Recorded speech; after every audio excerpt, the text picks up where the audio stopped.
Hi, I'm Debbie Georgatos. Welcome to my show, America, Can We Talk? Today we're going to talk about the Democrats' Mueller hangover, Ilhan Omar issues some demands, peaceful Somalian jihadis kill Muslim journalists, and finally, a Clueless on campus update. And I'll tell you why these stories matter to you. Stay tuned.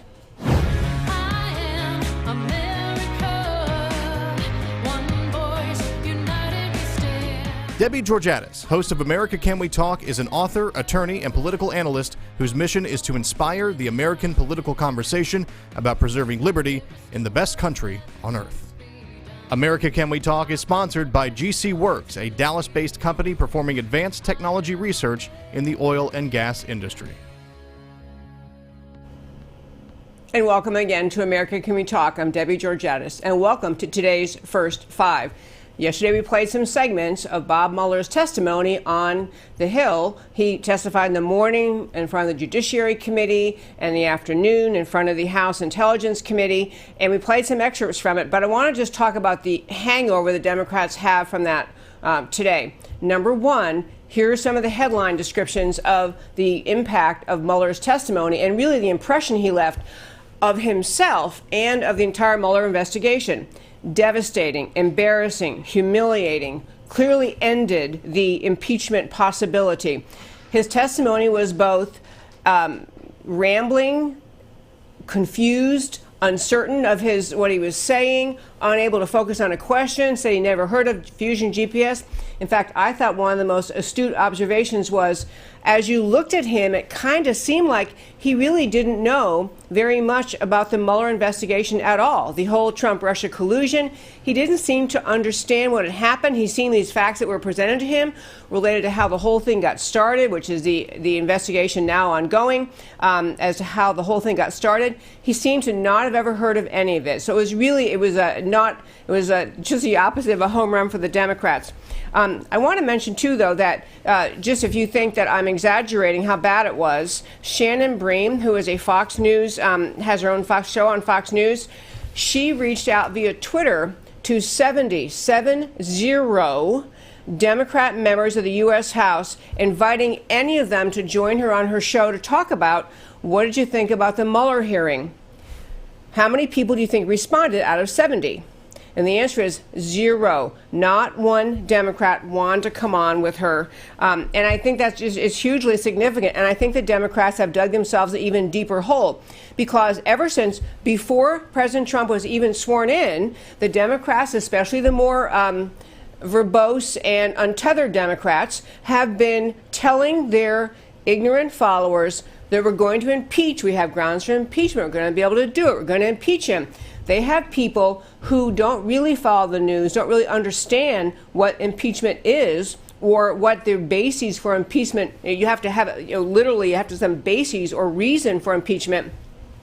They have literally millions of Democrat voters who are going to feel betrayed unless the Democrats come up with some basis to impeach. And even Devin Nunes, the chair of the House Intelligence Committee, was on some talk show earlier today and just kind of said, I can't really see it. I didn't get grounds for impeachment out of that hearing. He tried to put, lipstick on a pig and say, well, American people heard that Bob Mueller, after all, and all he was doing was repeating talking points everyone already knew that were in the Mueller report. So it was a big blowback against the Democrats, against the Mueller investigation, against Bob Mueller personally.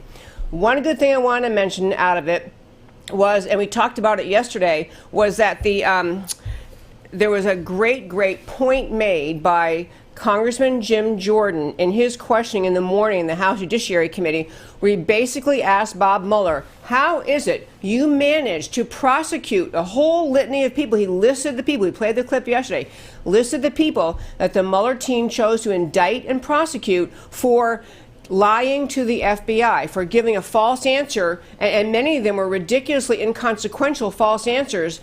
But you, Bob Mueller, your team did not even think about, apparently, filing any charges against this Mifsud character. Mifsud being the one, and you likely know if you follow the show very much, but Mifsud being the one, truly the core central guy who got the whole Trump Russia collusion hoax started, the one who planted the seeds in meetings. So ultimately, Papadopoulos comes back, makes statements at some meeting, and then in turn, the person he spoke to, some Australian diplomat, called the FBI, said, hey, I think the Trump team might have Hillary's emails. All of that story planted by the FBI operative Mifsud.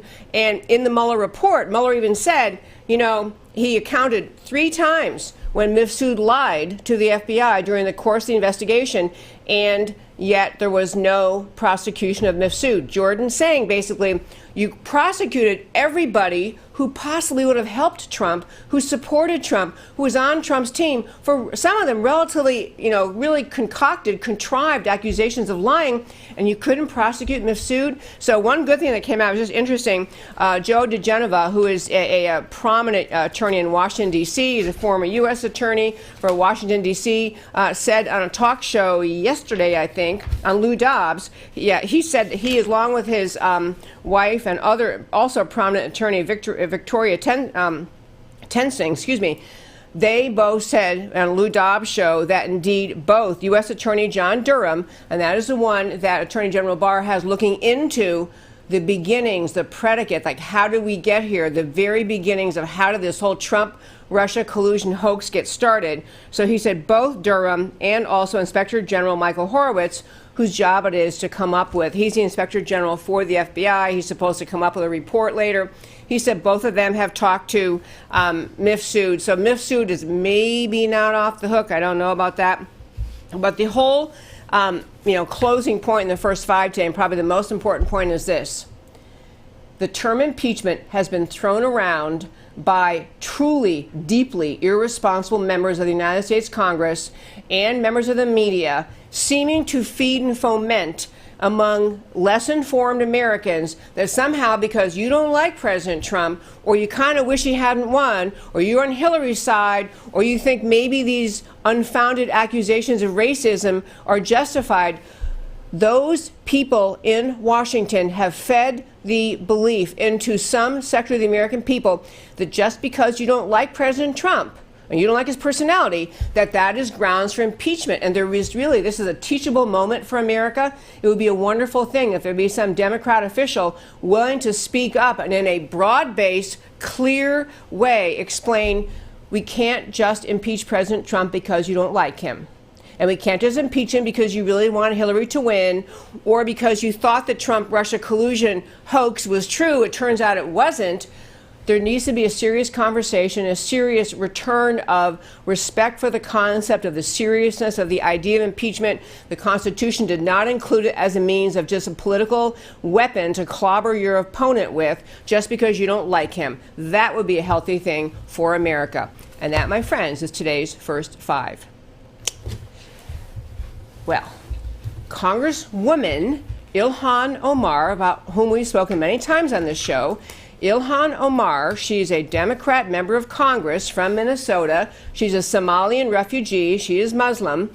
She is one of the 4, the squad, the term that President Trump has been using for the 4 freshman members of the U.S. Congress, all Democrat, all vitriolically, they have full of vitriol and hatred, attack on America over and over and over. And so Trump has been calling the squad. But Ilhan Omar is among the, I don't know how you even choose. She's a very, very difficult character, very critical of the country, very critical of America, very condescending toward America's culture, politics, people, the whole country. Ilhan Omar actually had a New York Times op-ed printed today. And the reason I want to talk about it is I want to tell you what she's saying and then what our response should be as a responsible people in America. Ilhan Omar published an essay, got an editorial published in the New York Times titled, "It is not enough to condemn Trump's racism." What she's talking about is that President Trump at a rally in Florida, I think it was, this was after the time his tweets, it was saying to the freshman 4, the squad, if you don't like it here, you can leave, or words to that effect. So people in this rally, some people that Trump did not lead the chant, but some people in the rally were chanting, "Send her back." So Ilhan Omar used that chant, which even President Trump said, no, I don't think they should have chanted that. He didn't lead it, but that is what the people said. So Ilhan Omar's New York Times opinion piece is based on that incident in Florida, and she basically is saying she's again attacking all of America. She talks about, makes comparisons to demagogues throughout world history, use their own power, their state power, to target minority communities. She doesn't give Trump any credit for saying, yeah, I didn't think that was a good chant. There's a lot of other chants he does, that people do, he does like USA, but, she doesn't give any credit for that. But she actually says, this is Ilhan Omar speaking last week as President Trump watched the crowd, blah, blah. The president's rally will be a defining moment in American history. She actually says there are grave stakes in the upcoming presidential election. This is not a fight about mere policy. It's a fight for the soul of our nation. And she talks about the ideals that are at the heart of our founding: equal protection under the law, pluralism, religious liberty are under attack. It's time for us all to stand up and defend them. She goes on and on. There's so many points to make out of what she had to say that are so outrageously hypocritical, outrageously dishonest, and again, so impossibly hateful of America. To start with, she calls for honoring religious liberty. This is the woman who's made so many anti-Semitic comments on the floor of the House in her speeches. She actually gave a speech at CARE. CARE, if you don't remember, CARE is Hamas in America. CARE, the organization people like to think is just kind of a Muslim American organization to help people understand each other, build a bridge, blah, blah. CARE is Hamas in America. She gave a speech there. She is repeatedly, relentlessly anti-Semitic. And there's a couple of things I wanted to mention about that when I say that she's anti-Semitic. You can disagree with a particular policy toward Israel, or you can disagree with particular action by the Israeli government. You might think, well, I love Israel and I defend them, but I don't think they should have, engaged in this diplomacy. I don't think they should have taken this action. You can disagree. Ilhan Omar hates the idea that Israel even exists, hates the Jewish people, hates the idea that Israel exists. And I want to explain a little bit about where that probably came from. We mentioned a few weeks ago about Ilhan Omar being the subject of an essay, a really great opinion piece, again in the Wall Street Journal, and it was by Ayaan Hirsi Ali. Ayaan Hirsi Ali also grew up in Somalia, also was Muslim, also had the experience of leaving Somalia, and she described in this brilliant piece at the Wall Street Journal that basically when you grew up in Somalia as a Muslim, it is bred into the culture that Jewish people are terrible people, that Jews are horrible, that they should be killed, they should be hated. She, in this essay, went on and on. This is, again, in this essay, which you can find, by the way, at our website, americacanwetalk.org, on the homepage, under show, go down, list of links, you'll find this in there. This Wall Street Journal piece by Ayaan Hirsi Ali. She even describes the particular ways in which children growing up in Islam in Somalia are just bred to hate Jewish people. She talked about herself and being embraced by that too. When her mother lost her temper, wanted to yell at somebody. Calling someone a Jew was like the worst thing you could call them, was the worst accusation, a hateful name you would fling at someone you were angry at. She talked about theology of Islam, taught from the beginning. Muhammad taught hatred of Jews. Muhammad, the founder of Islam, taught hatred of Jews, taught his followers, had in the Quran hatred of Jews. She talks about they were talking about the Jews were occupying the Holy Land of Palestine. Jews have no right to live in the country of Israel. This is what children growing up in Somalia in Islam are taught. She also went on to the theological, the political stories woven together, pulled language out of the Quran and other places about how people are taught in Islam to hate Jews. One thing I didn't mention to you that I wanted to share that really relates to Ilhan Omar is Ilhan Omar's family fled Somalia and ended up in a refugee camp in Kenya. And this is part of what Ayaan Hirsi Ali explained in her Wall Street Journal piece. She said the refugee camps are a zone of indoctrination for hatred of Jews. She talked about that the people who are stuck in these refugee camps and they're struggling and they're poor and they're afraid and all that, that the refugee camps, like the one that Ilhan Omar was at, they are full of vulnerable people and Islamists. The term Islamist, those who believe they have the right to inflict Islam on people by force, and includes the Islamic mindset, the hatred of Jews, the hatred of Christians, the hatred of everyone except other Muslims. So she, Ayaan Hirsi explains these kind of refugee camps where Ilhan Omar was. Refugee camps are full of vulnerable people. Islamists prey on them. The Islamists, the one trying to perpetuate hatred of Jews, they offer food, tents, first aid, education, and they've set up madrasas, Islamic schools, where the hatred of Jews is just taught to children. So understanding that Ilhan Omar, of all things, she is the one who is, she just led the fight on the floor of the House to support BDS, the effort within America, the mission within America to boycott, divest, and sanction Israel, to basically urge colleges, universities, peoples, organizations, everyone to do everything they can to destroy Israel. That's what the BDS movement is. Ilhan Omar supports this movement, and she's not even embarrassed to do that. She does it in the floor of the House. So here's Ilhan Omar lecturing America about accepting religious liberty. There are dozens of other things she said in this article. I can't get to them all because I want to get to my next point I want to make about her. But understand this is an ugly, dishonest, hideous thing that Ilhan Omar wrote, and the New York Times, of course, happily published. One other point I want to make about what Ilhan Omar wrote before I get to what is now happening with her is she actually wrote in this essay, this opinion piece, that she was giving examples of how hateful and evil America is. She attacked President Trump for his executive order trying to be sure that we thoroughly vet Islamic refugees before they come to this country. We've been over this many times on the show, the efforts that President Trump made, consistent with his campaign promises. He was going to try to protect American citizens from having refugees come here from countries where there is a serious problem with Islamic jihad.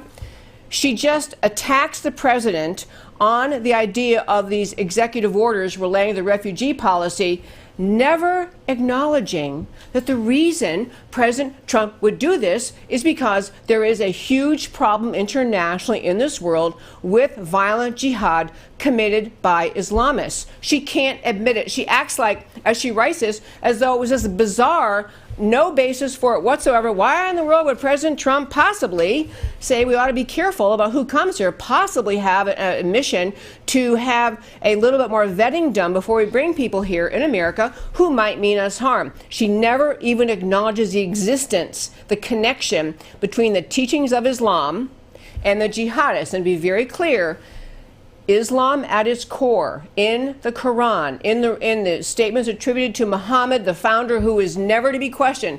He's the perfect man in Islam, never can disagree with him.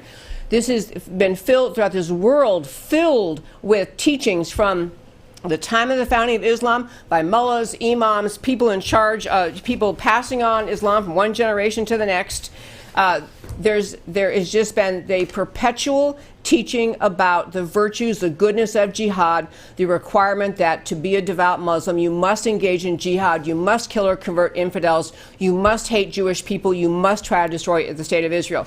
In fact, I want to mention another thing about this hatred of Jews before I finally get to what's really happening to Ilhan Omar today. But there was a senior Hamas official, and again, Hamas is a terror organization whose entire purpose is to kill infidels, kill Jews, especially kill Jews. Hamas is just is a terror organization. And CARE in America is Hamas in America. That is what CARE's founding is. But recently, and CARE always tries to deny that, in fact, Hamas, many people, including Ilhan Omar, will defend Hamas. But I want to just tell you something interesting, that people will claim that Hamas is really only violent toward Israel because Israel is occupying their land, that otherwise Hamas had no trouble at all with people of Jewish faith or of Jewish origin. Otherwise Hamas would be perfectly fine. The only reason they have any problem at all with the Jews in Israel is because the Hamas people claim that Palestinians and the Arabs really own that area of land. It's just a geographic dispute because the state of Israel is located in the land that they think should be theirs, and that's the only problem they have. But I want to read you a statement again. This is a senior Hamas official urged Palestinians around the world to kill every Jew on the globe. This is a senior Hamas official urging Palestinians to kill every Jew on the globe. And in fact, the speech this is by Fathi Hamad, senior Hamas official. Our patience has run out. We're on the verge of exploding, blah, blah, blah, not only in Gaza, but also in the West Bank and if abroad. He says, a long time has passed. All of you 7 million Palestinians abroad, enough of the warming up. You have Jews everywhere. We must attack every Jew on the globe by way of slaughter and killing, if God permits. This is a recent statement, July 15th, by a senior Hamas official, Fathi Hamad. So this is the faith out of which Ilhan Omar is saying, hey, we have to have religious diversity, and she is in particular supportive of Hamas because she's willing to support CARE, which she knows perfectly well is Hamas in America. So now I want to turn what's happening to Ilhan Omar, which is this. Finally, in this country, we have someone brave enough to speak up. Judicial Watch, a wonderful organization. In fact, Tom Fitton, who's I think he's the founder, he's for sure the president. Tom Fitton, fabulous guy. I've happened to have met him a few times. He's a conservative it's a conservative watchdog group called Judicial Watch. Judicial Watch has now filed a complaint with the House of Representatives Ethics Office asking for an investigation into possible crimes committed by Minnesota Democrat Ilhan Omar. These crimes, and again, I'm going to tell you more about it. This is not a fly-by-night accusation, flung off at the last minute. I'm going to tell you where it's coming from. But Judicial Watch filed a complaint with the House Representatives Ethics Office. Possible crimes committed by Ilhan Omar include perjury, immigration fraud, marriage fraud, state and federal tax fraud, and federal student loan fraud. And what he describes in his complaint is the evidence developed against Representative Omar was the result of a 3-year-long investigation in both the United States and in the United Kingdom by Mr. Steinberg, who's a prolific writer about this subject. Mr. Steinberg and his investigative reporter colleagues, Preya Sundar and Scott Johnson. It is supported by information gathered from public records, social media postings, genealogy databases, computer forensic analysis, unaltered digital photographs, discussions between investigative reporters and the subjects of the investigation.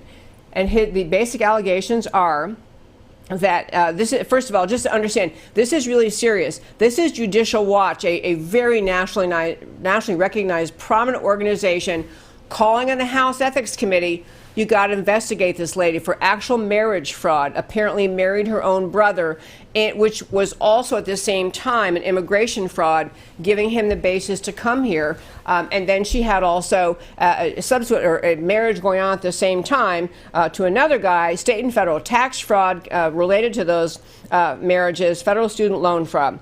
So here's the story that they have. Document-based reporting by Steinberg has developed the following information. Representative Ilhan Abdullahi Omar, Ilhan Omar, a citizen of the U.S., married her biological brother, Ahmed Noor Saeed Elmnai, a citizen of the United Kingdom, in 2009, presumably as part of an immigration fraud scheme. They legally divorced in 2017.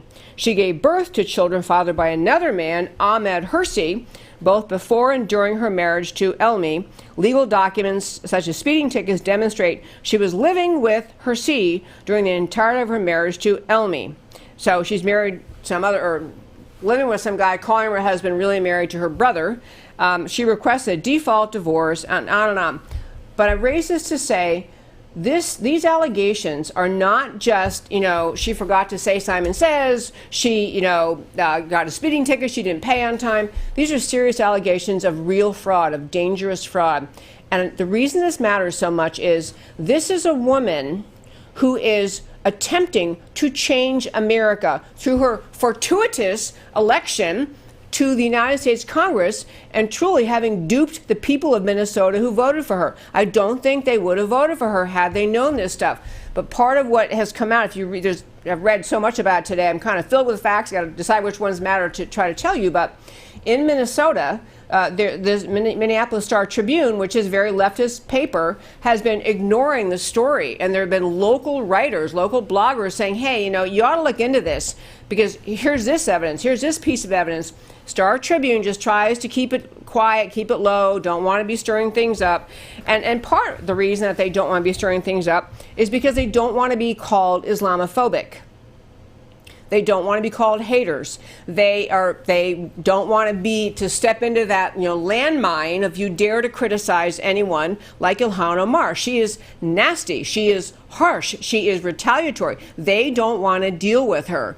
But there's been enough effort made by this David Steinberg, by some people, the writers at Powerline, and the Now Judicial Watch has gotten on board and saying, Congress Ethics Committee, you have to look up this stuff. You have to figure out if she even has the legal right to be here, because some of these instances may be actually deportable. But whether she is deported or not, she has taken advantage of America's generosity, taken advantage of her ability to silence people who question her, and she has gotten herself into Congress and into America and into her status as a legal citizen, apparently through a great deal of fraud.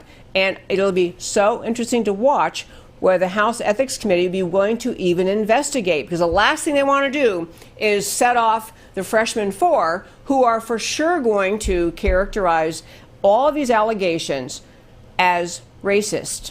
This is what you'll hear from Ilhan Omar, and certainly from Alexandria Ocasio-Cortez, probably from Ayanna Pressley, and most certainly from Rashida Tlaib. All of them are going to call any inquiry, any questions, anything about Ilhan Omar will be characterized as racist. And I want to make a couple points about that. Number one, she is Muslim. She's forever playing the victim card. I'm the victim. This is just because of my religion. You don't respect my religious diversity. You're picking on me. Islam is not a race.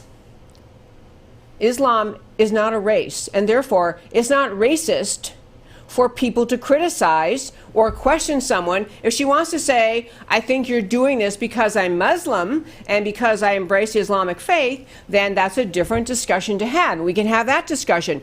Just because you embrace the Islamic faith doesn't put you above the law. The law is equally applied to everyone, as we heard yesterday over and over and over and over and over in the House Judiciary Committee hearing, I'm going to guess also in the House Intelligence Committee, where every time the Democrats finished pouncing on Trump and trying to get Mueller to say things he didn't even know what they were talking about. But the Democrats, most of them, ended their allotted 5 minutes with, and no one is above the law, and no one is above the law, which of course no one is. No one was saying anyone was above the law. But here they have Ilhan Omar, who's apparently committed very serious violations, and the Democrats they're not going to want to investigate them. So we need tremendous pressure on them to actually look into this, to not let them get away with dismissing all of this evidence and all the complaint and the underlying evidence with the, well, this sounds like a racist accusation. This sounds like Islamophobic. This sounds, we're not going to do this. These are very serious things. This is,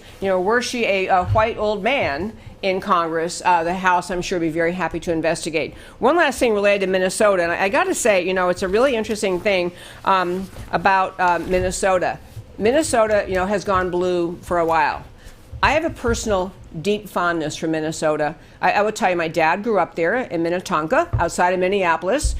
He had a big family. My mom grew up in Iowa, and big family, and a lot of them are in the Minnesota, Iowa, Wisconsin area. We spent all of our summer vacations growing up in Minnesota. It's a beautiful state. It's a beautiful place, and actually there are some really good salt-of-the-earth people there.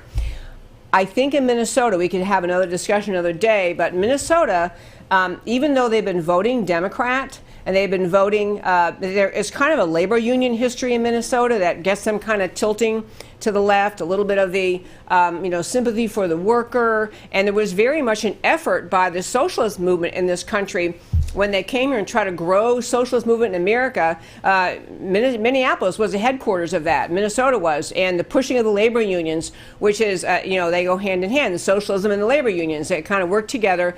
And they push this kind of ethos in the state of Minnesota that if you were loving and kind and caring, then of course you're going to be a Democrat. So they've gone Democrat for a while. But Ilhan Omar has caused so much consternation, so much concern. It is actually opening eyes in Minnesota. It's actually causing people to say, wait a minute, we love the idea of, helping the poor. We love the idea of helping low income. We love the idea of labor unions. But, we actually love America. We want to be Americans. And Ilhan Omar hates America. And she tells us this over and over and over and over. And I actually think Ilhan Omar might help President Trump win the state of Minnesota in the 2020 elections. Ilhan Omar is behaving terribly, never a grateful word about a country that took her in as a refugee, educated her, brought her family in. You don't hear a word of gratitude. All it is critical and in some way or another accusing America of being racist or Islamophobic or some other phobic. And just, she's a very radical socialist. Ilhan Omar, she's another whole element of Ilhan Omar. I have to go in another day, but there is the expression, the red-green axis, which we talked about before in this show, but there is a real blending in this country of the radical pro-Islamist, like Ilhan Omar, with the radical socialist Marxist left. The Marxists and the Islamists are very blended politically at this time, and she is a perfect example. Ilhan Omar, very left-wing, very Marxist. If you read her website, her congressional website, you realize she pretty much wants government control over pretty much everything, and big taxes paid in, and the government's job of redistributing them, creating all sorts of programs. This is not a woman who understands a thing about the notions of America and the idea of freedom and free markets. But last thing on Ilhan Omar before I turn to my next story, I just want to say that I think that there's a growing awareness, whether you did or did not find offense at President Trump's tweets that he said, time to go home, whatever his words were he used. The left instantly pounced on that to try to say, oh, see, another example, Trump's a racist, he's terrible, he's a racist. And there's a growing awareness that what he's talking about, and probably even why the crowd was chanting, what he's talking about, and more people are starting to talk about, is the idea that Ilhan Omar and AOC and Rashida Tlaib and Ayanna Pressley, those four, the freshman four, the squad, their ideas are un-American. We have to stop pretending in this country that advocating for socialism belongs in America. We have to call it un-American. We have to be able not just to fling a label at it as un-American, but to describe how inconsistent socialism is with the fundamental founding ideas of America of liberty, how inconsistent socialism is with the promise of our founders of individual freedom. There has to be more of a willingness to say these ideas don't belong in America. And I said it about Bernie Sanders. If you like Denmark so much and you want to go live in a Democrat socialist country, go live in Denmark. Go live in wherever country. You choose your country. Pick Cuba. Pick Venezuela. Stop trying to change America. This is a really important thing, and I hope will be a theme that is spoken about more and more. It's okay to say the advocacy of especially this red-green axis, is Marxist, Islamist left in this country, which is, it isn't just like Ilhan Omar just happens to be a socialist and happens to be Islamist. Those ideologies have merged. They'll get divorced someday because they actually can't live together, but for now they are merged together. And it is a true force to be reckoned with, something to understand and reject and be able to articulately explain why it is so bad, why it cannot belong in America. And that, my friends, is my story about Ilhan Omar. We'll have to stay tuned where the House Ethics Committee has the backbone to speak up. Okay, I wanted to share a quick thing with you. There was a story I didn't ever get to, and I actually sent Matt, the wonderful producer, a picture. But there was another Somalian refugee, another Muslim woman, who is a Canadian citizen. She came to Canada actually like 30 years ago, 20 or 30 years ago. She was a journalist. Her name is Hodan Nalaya. I'm going to go with Nalea, Hodan Nalea. This is she. This is a picture of a very pretty woman. She's been a journalist in Canada for years, and she did a piece recently talking about how she was going to go back to Somalia because she didn't like the way Somalia was characterized in the news, in the media, and that actually, you know, she kept her Muslim faith. She's in Canada. She's become a journalist. She writes stuff. She tweets a lot. So she wanted to basically make the point that Somalia is a lovely, wonderful, welcoming country, full of beautiful people, full of religious diversity, full of diversity of people of backgrounds. It's loving, it's accepting. In fact, I didn't send Matt these pictures, but in one of the pieces I read about her, so her point is she went to Somalia to make the journey, to make this statement, take pictures, time to a photojournalist trip to point out how wonderful and great and special and beautiful Somalia is. She took some beautiful pictures of children and of, you know, markets and natural wonders and dogs and not dogs, I'm sorry, but, you know, animals. Anyway, the point of it is, and people who are working fishing in their fishing boats.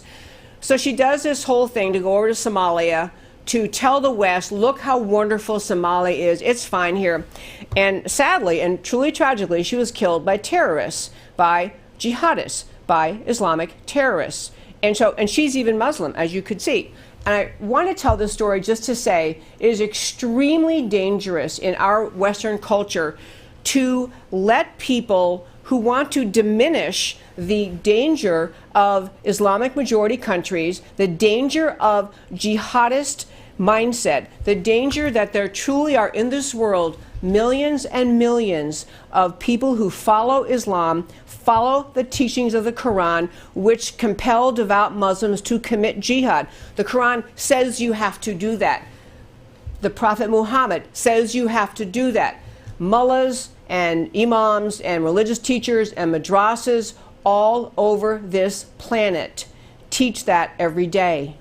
Teach that to people who grow up in Islam. And in Somalia, like Ayaan Hirsi Ali was trying to describe in her brilliant piece, was trying to say the same thing. It is not every Muslim. It is not every Muslim. There are Muslims who do not do this.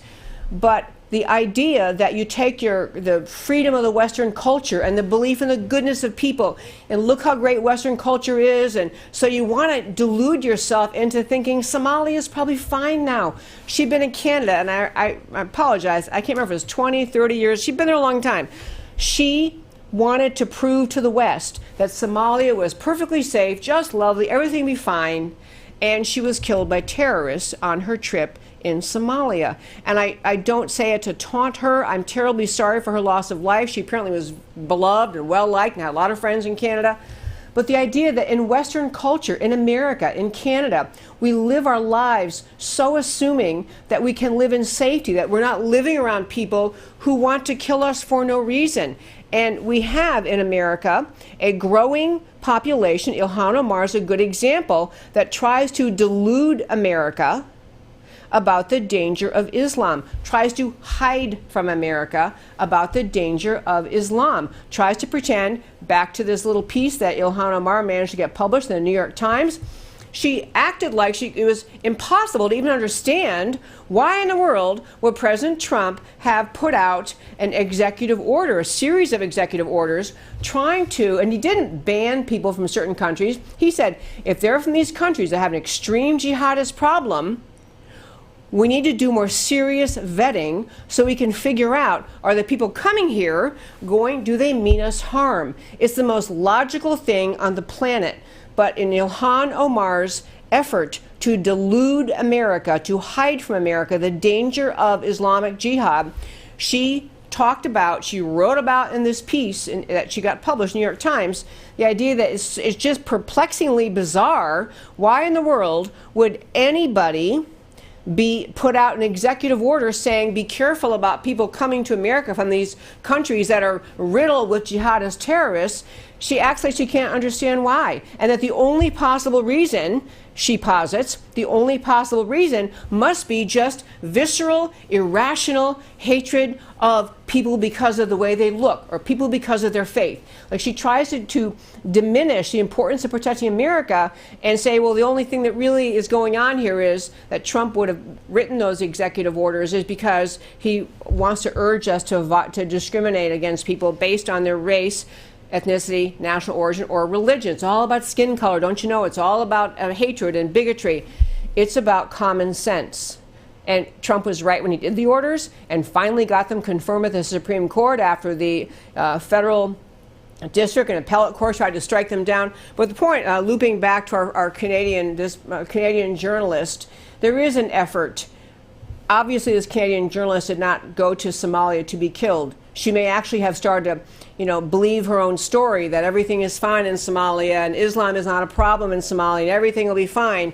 And I'm sorry she lost her life. But it is a wake-up call to all of us to recognize when Ilhan Omar cannot acknowledge the connection between jihad and violence and the Islamic faith. When she can't acknowledge it, she is committing not just a farce, but it's a danger to America. It's a threat to America. It is the unwillingness to be honest about that problem in the world. And she's trying to make people in America afraid to speak up because she and her freshman four and many others in the left-wing media and Democrat media mob will criticize anyone who says anything negative about Islam. But we have to be willing and strong enough to speak up for truth, as frankly does the House Ethics Committee have to be strong enough to speak up and to say, you know what, we're going to look into this seriously. Ilhan Omar cannot defend against marriage fraud, immigration fraud, and tax fraud by saying Islamophobic. She can't. Accusing people who investigate you of Islamophobia cannot be the answer that the Democrats accept. I really hope they can get around to being willing to do a very serious, earnest investigation. We shall see. And last story for today on this Thursday, last day of the week I do this show. I called it Clueless on Campus Update. I sent my wonderful producer, Matt, who really is wonderful. He's just amazing, helpful, just amazing. So I sent him a clip, and this was from that group, Turning Point. Now, I can't remember which one it is. Campus Reform. This kid went on a college campus and he read. I'm going to let him play the clip and then we'll talk about it. Donald Trump announced this past week that he would be urging ICE and other administration authorities to seek out people living here illegally that have broken the law, to deport them. So I have a quote for you here that's been making the rounds on social media about the deportation of criminal illegal aliens. I think that policy comes from a place of white American nationalism. Donald Trump has kind of embraced this rhetoric of racism and xenophobia that is not beneficial to our country at all. I don't think that quote really stands true. This administration has totally not done anything moral. This is really awful. Amnesty does not necessarily mean that we're losing border security. I think that Trump feels that way. We just have to advocate for those kinds of people, and people in Congress like Ocasio-Cortez, who is helping people overcome these kinds of things. Crimes do not nullify your humanity, and people are coming here in search of opportunity. I'm going to show you the person that said that quote. We're also a nation of laws. Undocumented workers. Is that surprising? Yeah, a little bit. Why is that surprising? Because I thought it was the Trump administration that said something like that. Yeah, it's quite surprising. Do you think it's still a practice of white nationalism, though, to deport criminal illegal aliens? I think the way Trump's doing it is. Okay. But President Obama, to this point in Trump's presidency, Obama actually deported more people, though. So in practice, it was more from Obama, though. What's your question? I mean, it just shows the hypocrisy in politics. So one person can say something 5 years ago, and next thing you know, it doesn't apply to them anymore, and that they can now be the morality police for whoever is in charge now. I enjoyed that so much. Obviously, I do little clips. It was a longer segment, and you might enjoy it. And again, I think on our website, AmericanCanWeTalk.org, you go to the homepage, under show, go down list of links, you can find that clip. The reason I wanted to share that is, I called it being clueless on campus, but seriously, those young people heard the words, word for word what Obama said, but were told that it was what Trump said, and they were just, white nationalist, racist, typical Trump, blah, blah, blah. And then when they were told well, actually, these were Obama's words, and Obama has deported more people than Trump has as in the same point in his presidency. Only that one kid, at the last little clip, that one taller, big kid said, gee, it kind of shows hypocrisy. You know, you can do these things, and 5 years later, you can, you know, try to be the morality police for other people. But the other students could not process. They could not, they couldn't say anything like, well, now that you say that, maybe I should re-examine my thinking about President Trump. Maybe I didn't understand things. I wonder why Obama would have said these things. I mean, maybe it's not so racist to have to deport people. But I love these things because A, they're a little window on campus conduct, campus thinking, and B, I hope, even though only that one kid at the end said, gee, that's kind of hypocritical, I hope it makes all of them think a little more. I love these kind of things, and it also calls out, and the reason I wanted to tell you this story, show you that little story, is it calls out the need to speak up in your life, to speak up to people you talk to every day. If you hear someone say, oh, Trump's wanting to deport people, he must be racist, or, you know, whatever you hear them say, to speak up and talk about, well, why is it, you know, if Obama did it, why is it racist now? I think there's a need, because this has become a huge issue. I don't think that we're going to, you know, ever get everyone on board to recognizing you can't, you know, you must have secure borders and you can't have people staying here forever. But I think President Trump, one of the things he has truly accomplished in his time in the presidency so far, he has shifted the American political conversation to where people like those young people who attribute deporting people who have no legal right to be here and have a criminal record, and that, you know, if you do that, you must be, you know, you're nullifying their humanity or some dumb thing. I think he's caused more people to realize, you know what, that's a dumb answer, buddy. We have to have better answers. We have to be willing to enforce our borders.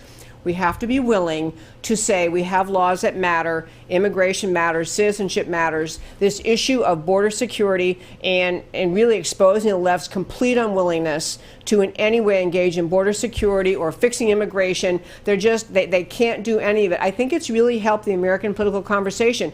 We can all help in it too, and we should. And now, my friends, as I try to the end of every show, I want to tell you why the stories I choose every day will tell you why they matter to you.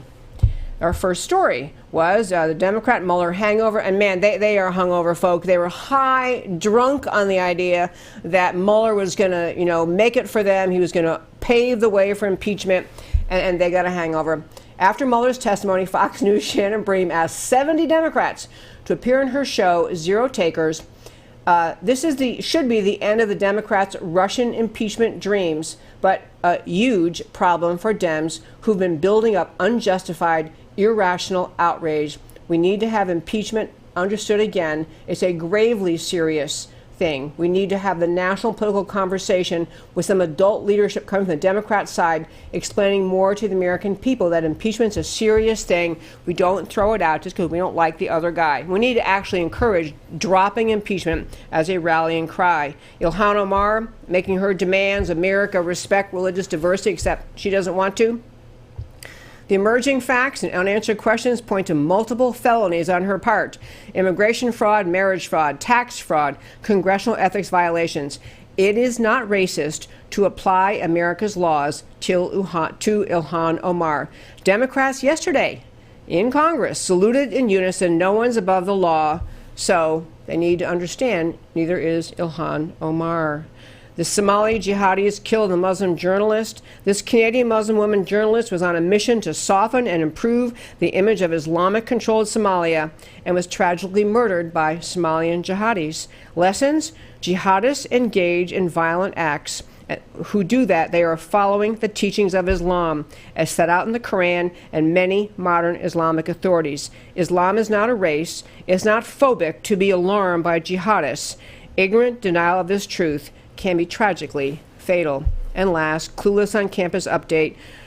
The quotes on immigration policy, when attributed to Trump, were racist, white nationalist, but actually spoken by Obama. Yeah, the big I wonder if they woke people up. And all Americans, especially millennials, must wake up to the harm being played by the mainstream media. Duped by narratives, unacquainted with truth. Truth exists, facts matter, which leads me to why I do this show. Truth exists, facts matter, and I do America Can We Talk every week Monday through Thursday, 3 p.m. Central Time, to try to speak up for the extraordinary, exceptional greatness of America. America truly is a gift from our founders. It is a gift, it is the most important experiment in human liberty that has ever blessed this planet. So I do this show every day to speak up for America. I urge you to do that too, because America matters. Talk to you next time.